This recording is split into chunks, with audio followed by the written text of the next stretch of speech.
Hi, good day. M6354. Please introduce yourself.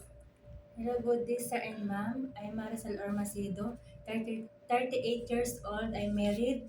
I have four kids, boys, 12 years old, 14 years old, 16 years old, 17 years old. I'm graduate na junior high school. My Your my working experience experience. work, Saudi Arabia, 2 years and 10 months, and finished contract. I took one co-fall and three kids, 3 years old, 5 years old, and 14 years old. I'm prepare the food and washing the clothes, cleaning in the house, and caring my baby. And Okay. And also, you work as a helper here in the Philippines, right? yes, po. Recently, Yes, po. 2005, right? Apo. Okay. Tell me about your experience, Experience in working in the Philippines as a helper.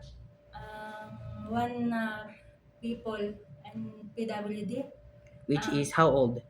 43 years old. Okay, so you are the one who took care Yes. of this Yes, po. PWD. Have polio? Yes, po. Yes, okay. So since I saw that you don't have any experience taking care of a newborn, you have only experience taking care of the children. My question is, it is okay to you to take care of a newborn baby? Yes, po.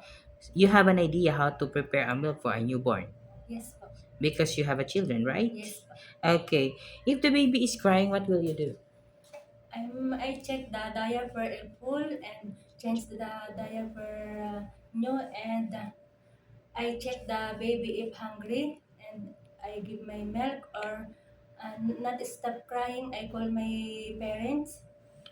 Call the parents of the Yes, baby. yes. And what will you tell to the parents of the I baby? said, sir and ma'am, my baby is not stop crying. Okay.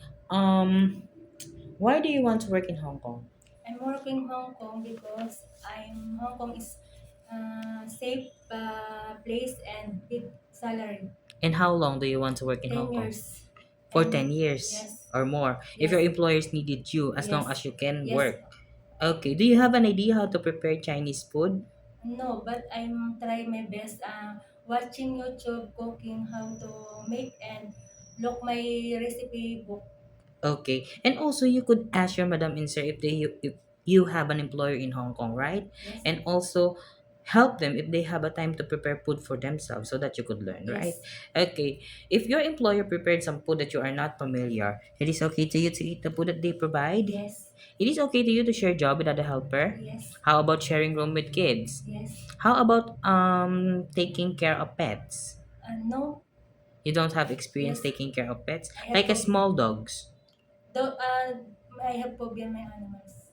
You have a phobia in Yes, animals. Why you bite? yes, cat. A cat. Yes, But a small dog, it is okay with you? Not biting? no, No. no. You don't like. I'm How phobia. about taking care of elderly? Yes, If one of your employer's family don't know how to speak English, it is okay to you to learn their language? yes.